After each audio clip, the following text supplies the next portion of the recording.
I think that they look at it like, hey, with our O-line and with having Alex as our quarterback, we want a guy that can be a legit bell cow, and they believe that Peterson can still fill the void that Darius Geis was supposed to fill. And really, they're obviously only asking to do it for 1 year.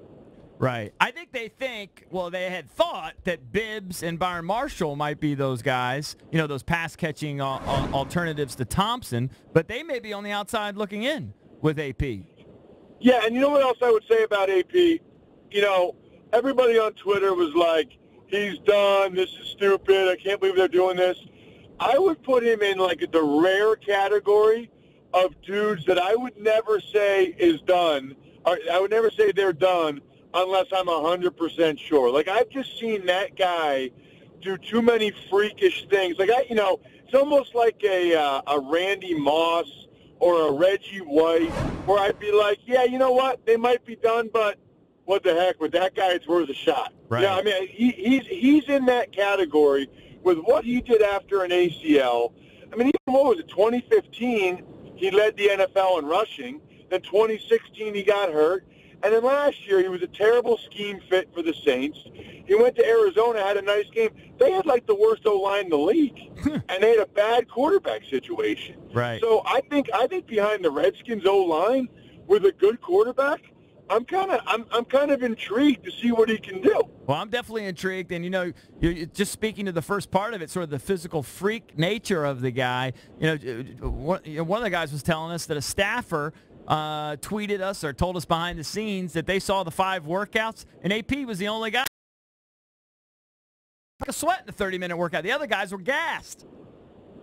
Yeah, he's just a rare, different breed. Now, it's one thing to do a workout. It's another thing to still be able to carry the load for 20-some touches. And I don't know that they'll even need him to do that. I think they love Chris Thompson. I think they'll use Chris Thompson a lot. If Peterson could just give them 10, hit it up in their carries, I think he's still got the wheels to break one. And I think he's still got the physicality. But, look, he's not going to be the guy that averages 4.5 to 5.5 yards a carry. They just need him to average really 3.8 to 4.3, and I think they'll be happy with that because that's probably more than they think they'll get out of Rob Kelly and P. Ryan. Amen. So do you think, though, is there any chance that this is just a look-see? Like they're bringing him in, obviously they're very low. It's a league minimum. I think he's only going to count $600,000 or something against him, on the cap if he actually makes the roster. Is there any chance this is just something where they're going to look at him for 2 games and then they could cut him? Would they do that to a guy of his caliber? I think the Redskins are capable of doing that to anybody. I think most NFL teams are, and I think that's a possibility. We'll see. I mean, how many touches do they give him this week? Do they even play him then in the 4th preseason game?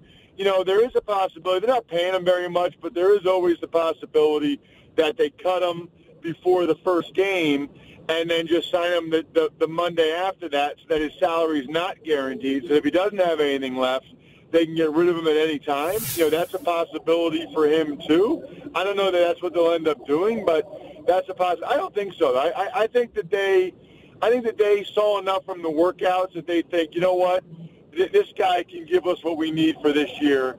He's not costing us a lot. Let's give him a spin. If you need a yard, are you going to give it to Rob Kelly or are you going to give it to Adrian Peterson?